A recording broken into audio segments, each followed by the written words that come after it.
മുഖ്യമന്ത്രി V D സതീശനുമായി അടുപ്പമുള്ള MDMA case പ്രതികളെ 3 ദിവസത്തേക്ക് പോലീസ് കസ്റ്റഡിയിൽ വിട്ടു. പ്രതികൾക്ക് വേണ്ടി കോടതിയിൽ ഹാജരായത് കോൺഗ്രസ് നേതാവായ അഭിഭാഷകൻ. കേസിൽ ദുരൂഹതയുണ്ടെന്ന് പ്രതികൾ ആരോപിച്ചു.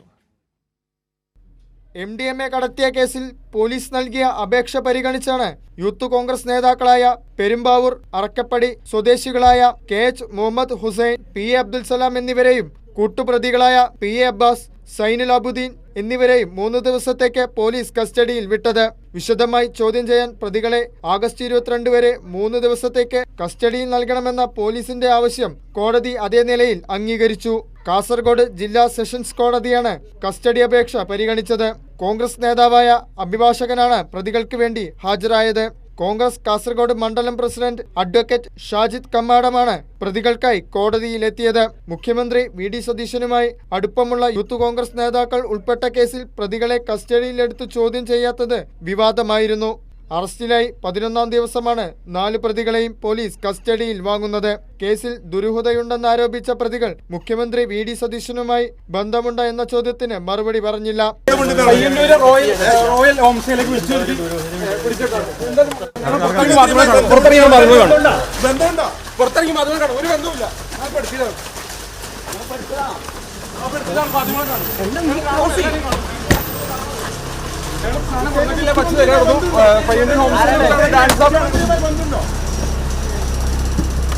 ബംഗളൂരുവിൽ നിന്നടക്കം മയക്കുമരുന്ന് കേരളത്തിലെത്തിച്ച് മൊത്തവ്യാപാരം നടത്തുന്ന യൂത്ത് കോൺഗ്രസ് നേതാക്കളായ പ്രതികളുടെ ഉന്നതതല രാഷ്ട്രീയ ബന്ധവും സൈബർ തട്ടിപ്പ്, തുടർച്ചയായ വിദേശയാത്ര, ഹവാല ഇടപാട്, ഗുണ്ട സംഘങ്ങളുമായുള്ള അടുപ്പം തുടങ്ങി ക്രിമിനൽ പശ്ചാത്തലവും ഓരോന്നോരോന്നായി പുറത്തു വന്നിരുന്നു.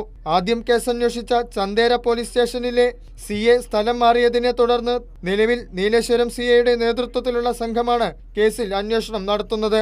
ഭരണത്തിലുള്ള ഉന്നതരുമായി അടുത്ത ബന്ധമുള്ള പ്രതികൾ ഉൾപ്പെട്ട കേസിന്റെ അന്വേഷണ ചുമതല ഉന്നത പോലീസ് ഉദ്യോഗസ്ഥർക്ക് നൽകാത്തതും പ്രത്യേക അന്വേഷണ സംഘം രൂപീകരിക്കാത്തതും വിവാദമായിരുന്നു. ഉന്നത ഇടപെടലിനെ തുടർന്ന് കേസന്വേഷണം മരവിപ്പിക്കുന്നതായും ആരോപണമുയരുന്നുണ്ട്. കൈരളി ന്യൂസ്, കാസർഗോഡ്.